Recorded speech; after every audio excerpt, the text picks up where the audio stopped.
Oke, kembali lagi bersama saya di Moviola dan kali ini saya ada informasi yang sangat menarik sekali untuk kita ulas bersama pemirsa, di mana kita itu akan mengulas ulang ya masa Pilpres 2024 yang konon katanya itu ada campur tangan Pak Jokowi atau istilahnya cawe-cawe Pak Jokowi pemirsa. Apakah itu benar ada cawe-cawe Pak Jokowi pada Pilpres tersebut atau bagaimana, atau memang rakyat sendiri yang tidak mau salah pilih pemimpin selain seperti Pak Jokowi sehingga rakyat menentukan kemanakah kira-kira hati Pak Jokowi berlabuh. Di sanalah dukungan rakyat atau pemilih Pak Jokowi menentukan.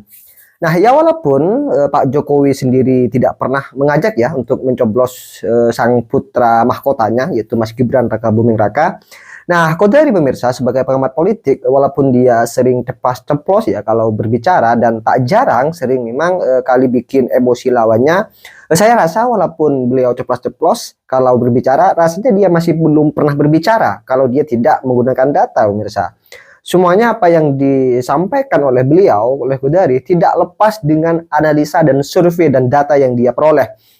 Bukan cuma hanya sekedar membangun narasi saja. Kira-kira seperti itu pemirsa. Dan mari kita langsung bersama pemirsa terkait dengan keterlibatan Pak Jokowi ya di masa Pilpres 2024 sampai sekarang, apakah betul-betul memang ada atau bagaimana, dan mari kita simak terlebih dahulu pemirsa. Dan ini sangat menarik sekali, ini sangat luar biasa sekali penyampaian dari Bang Kodari di depan orang-orang yang sebenarnya selalu mengkritik Pak Jokowi. Mari kita simak terlebih dahulu pemirsa. Bahwa sebetulnya kolam suara terbesar di pemilu 2024 itu adalah kolam suara Pak Jokowi. Orang-orang yang puas kepada Pak Jokowi, yang 80% itu. Dan, ini turunannya ya, elaborasinya, bahwa sesungguhnya Prabowo dan Ganjar itu kolam suaranya sama. Yaitu pendukung Pak Jokowi. Oh iya. Iya, ini kan dua orang yang digurumi oleh Pak Jokowi. Kimiawi lah ini. Iya, ini satu etnis ini mereka ini. Iya. Dianggap satu bagian lah. Ya. Satu etnis mereka ini. Iya, jadi survei itu menunjukkan naik suaranya kan. Nah, kolam suara ini mungkin yang membedakan saya dengan yang lain ya. Mungkin yang lain itu menganggap bahwa Ganjar itu punya kolam suara sendiri. Saya menganggap bahwa Ganjar dan Prabowo itu satu kolam suara. Nah, kolam suara ini dihubungkan oleh sebuah bejana. Kalau kita dulu belajar fisika, bejana yang berhubungan. Nah, karena dia bejana berhubungan, kalau Prabowo naik, Ganjar turun. Demikian pula sebaliknya. Ngaruh sama Anies. Anies itu kolam sendiri. Oh, jadi nggak ngaruh dia. Kolam yang tidak puas kepada Pak Jokowi. Oke. Iya. Nah, di titik itulah saya mengatakan, Mas Ganjar, kalau Anda nyerang, atau PDI, kalau Anda nyerang Pak Prabowo, yang dapat untung itu bukan Anda, Anies. Iya. Justru dengan cara seperti itu, Anda sedang menembak kaki sendiri. Karena Anda mengusir orang-orang yang satu cinta kolam sama Anda. Yang satu kolam sama Anda, yang cinta Pak Jokowi, tapi mendukung Anda. Begitu Anda nyerang Pak Jokowi, mereka ini marah sama Anda. Dan mereka geser kepada Prabowo. Gitu. Oke. Nah, memang saya waktu itu diserang oleh pendukung 03. Wah, Mas Kodari ini ngarang-ngarang gitu. Mau dikasih tahu yang bener kok. Gitu. Nah, at the end of the day, saya bisa mengatakan bahwa hasil akhir itu menggambarkan teori saya ini. Bagaimana suara Prabowo terus naik dan Ganjar terus turun. Tadinya suara Ganjar itu sempat di atas Prabowo. Di 30%. Sampai ketika Piala Dunia ditolak oleh Mas Ganjar dan PDI. Nah, itu pada titik itu Mas Ganjar menurun. Piala Dunia 19, Bang ya? Iya, 2023. Iya. U20. Ya. Nah, turun. Kemudian posisinya setara dengan Prabowo karena dia turun kan gitu. Anies masih nomor 3 waktu itu. Jadi itu awalnya Ganjar, Prabowo, Anies. Oke. Begitu Ganjar nolak Piala Dunia U20, ya, itu langsung turun. Nah, penggemar sepak bola itu kolam suara terbesar nomor 2 di Indonesia. Kolam suara terbesar pertama kan pendukung Jokowi. Nomor 2 sepak bola. Kolamnya 70%. 70% orang Indonesia suka bola. Oke. Jadi kalau Anda kelahi gitu ya, mengecewakan pendukung sepak bola, Anda rugi besar, dijamin aja sudah. Fakta-fakta begini mungkin nggak dipahami ya, atau fokus perhatian teman-teman ini ya, anggaplah katakanlah PDI Perjuangan itu di tempat yang lain gitu. Tapi kalau saya kan ini fakta-fakta yang buat saya sebagai orang yang di dunia ini sudah sangat jelas. Gitu. Dan balik lagi ini ilmu pengetahuan, kok ada datanya, kok survei. Anda kan orang survei juga, kok Anda nggak ngerti begituan? Salah siapa kan begitu kan? Gitu. Nah, turun sampai kemudian jadi rata dengan Prabowo. Begitu ada Gibran, wakilnya Prabowo, naik Prabowo. Naik Prabowo. Ganjar turun. Nomor 3 masih Anies. Hmm. Kenapa ujungnya Ganjar nomor bontot? 16,7% itu Ya. kan, low bet itu kan, Ya, ya, ya. atau apa namanya? Maghrib. Hah? Mau maghrib itu 16. Itu token listrik mau habis, berisik terus teriak gitu kan.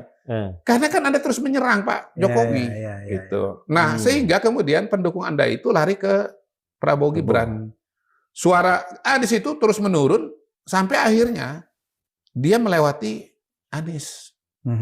Yang Anies yang tadinya peringkat 3 jadi peringkat nomor 2 gitu.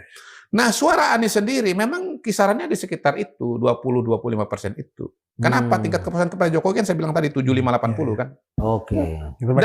Dan suaranya Prabowo dan Ganjar 58 ditambah 17 kalau digabung 75. 75. Nah, itulah kemudian yang membuat saya kira-kira disebut sebagai dukun itu gitu loh. Ya, pada semuanya ilmu pengetahuan. Ini kedokteran. Kedokteran politik. Ah, itu. Ini kedokteran jurusan politik gitu. Artinya dalam proses Gibran pada waktu jadi Wapres, itu yang berinisiatif mencalonkan itu apakah Pak Prabowo? Kan isunya kan Ibu Riana mencampuri. Iya, Pak Prabowo. Oh. Pak Prabowo. Bukan Pak dari Prabowo, Pak Jokowi ya? Pak Prabowo tuh begini. Pak Prabowo itu ya, dia kan tahu selama ini dia nggak bisa menang karena suaranya nggak sampai 50%. 50%. Iya, 49. 43, 45. 2014 kan sekitar 43. 2019 kan 45. Lah kalau dia mau menang kan dia harus tambah suara kan? Nah, dia mau ngambil suara dari mana? Iya, rivalnya selama ini. Loh, itu paling gampang. Lah, ini lagi matematika sederhana. Dan kecerdasan politik sederhana juga gitu loh. Ya. Gitu. Jadi Pak Prabowo realistis saja. Saya kalau mau dapat 50% lebih, ya saya ambil suaranya Pak Jokowi kan gitu kan. Mau dicari dari mana lagi? Gitu. Nah, dia mau ngambil itu, ya nggak ada simbol atau asosiasi yang lebih kuat ketimbang Mas Gibran. Dia kan perlu simbol. Ya, simbolnya Jokowi. Simbolnya Jokowi supaya pendukung Jokowi milih dia kan gitu kan. Bagaimana coba Anda sekarang menjelaskan Prabowo yang di Jawa Tengah itu tahun 2019 dapat 35 apa 30 gitu. Kemarin dapat 53. Di Jawa Tengah di Bali, yang basisnya PDI Perjuangan. Di Papua. Yang tadinya dia cuma berapa kali ya di NTT yang dia cuma berapa? Tadinya cuma 10%. Menang Pak sekarang Pak. Siapa mereka? Ya pendukung Pak Jokowi. Siapa lagi Pak? Gitu loh. Nah, mungkin bukan karena isunya karena bansos, karena apa segala macam. Enggak, Pak. Jadi gini, saya kan diminta juga jadi saksi ahli di MK. Menurut saya saksi-saksi 01 dan 03 tidak satu pun yang mampu membuktikan secara ilmiah dampak dari bansos itu di Pilpres 2024 ini. Artinya kan nggak ada. Bung Dori menyampaikan itu sebelum ada bansos. Hah? Sebelum ada bansos, Bung Dori sudah menyampaikan. Poin-poin angka ini pasti begini-begini kan gitu. Iya. Gini, soal kepuasan kepada Pak Jokowi itu kemudian misalnya ada kemudian karena bantuan sosial, ada infrastruktur dan seterusnya. Iya, tapi itu kepuasan kepada Pak Jokowi. Tapi kalau kemenangan Prabowo Gibran itu hal yang terpisah. Gitu loh. Yang jelas nggak ada tuh cerita, nggak ada riset yang menunjukkan bagaimana pemilih Prabowo Gibran itu milih karena bansos nggak ada.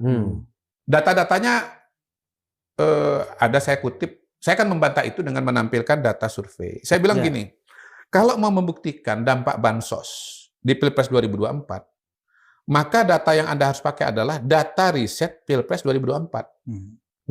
Bisa nggak data Pilpres di Indonesia 2024? Bisa nggak data di riset di negara lain dipakai? Misalnya presentasi Pak Hamdi Muluk. Saksi dari kosong. Nggak bisa, pilpresnya Indonesia kok. Nggak bisa ada pakai Pilpres Meksiko, Pilpres di mana nggak bisa. Nggak bisa apple to apple lah. Boleh nggak ada pakai Pilpres Indonesia tapi 2019? Nggak bisa, Pilpres sudah 2024 kok. Gitu. Nah, justru data-data misalnya dari Kompas, lalu kemudian dari, lupa saya satu lagi itu, menunjukkan nggak ada beda. Penerima bansos itu di 01, 02, 03 nggak ada pengaruhnya. Gitu. Jadi intinya bahwa orang memilih Prabowo Gibran itu ada pada kualitas pribadinya Prabowo, ada pada kualitas pribadinya Gibran, dan menurut saya ya dinamika politik di mana kemudian justru orang nggak bisa membaca ya bagaimana pemilih Pak Jokowi ini kemudian geser kepada Prabowo dan Gibran gitu. Ya. Oh, Jadi sebetulnya ini sangat bisa dijelaskan dengan sangat mudah, dan sepanjang pembicaraan saya dengan berbagai podcast tadi, ya kurang lebih ya yang saya sampaikan ini. Cuman ini versi ringkasnya ya. Kalau itu kan versi panjangnya beberapa kali elaborasi dan seterusnya dan detailnya gitu. Ya. Nah sekarang Gibran sama Pak Prabowo akan dilantik pada 20 Oktober yang akan datang. Nah, menurut sepengetahuannya Bung Odori, dari proses parpol-parpol mengambil keputusan mendukung Prabowo, Gibran, dan kemudian dari tim-tim sukses yang ada, ya, kemudian masuknya Nasdem, masuknya plus-plus ini, PKB dan PKS, mungkin juga PDI Perjuangan akan datang. Ini kira-kira arah politik Pak Prabowo yang akan datang, ini apakah akan melanjutkan atau melakukan pelan-pelan perubahan sesuai dengan misinya? Karena kita lihat kan di IKN juga 184 miliar APBN dalam tahun ini. Apa memang karena mendahulukan makan siang misalnya atau seperti apa? Atau memang kabinet yang akan datang ini cuma duplikasi gitu. Cuma duplikasi. Aku seorang dukun. Kita harus berangkat dari tesis-tesis ya. Nah, karena kenapa kita harus berangkat dari tesis? Karena begitu tesis Anda beda, maka analisa Anda akan berbeda. Nah, tesis saya adalah Jokowi dengan Prabowo, Prabowo dengan Jokowi ini partner. Ini duit tunggal ini. Gitu. Kalau orang kayak Rocky Gerung misalnya itu kan duit tanggal kan gitu kan ya. Ya kan. Yang kontra Jokowi ini kan ini kan udah pecah gitu kan. Ini rentan ini kan kelahi gitu, sudah saling salib gitu misalnya. Nah, tesis saya bahwa mereka ini adalah duit tunggal gitu. Mereka ini partner. Dan ini sudah sangat jelas mulai dari sebelum Pilpres. Bagaimana Pak Prabowo itu mendukung Pak Jokowi luar biasa.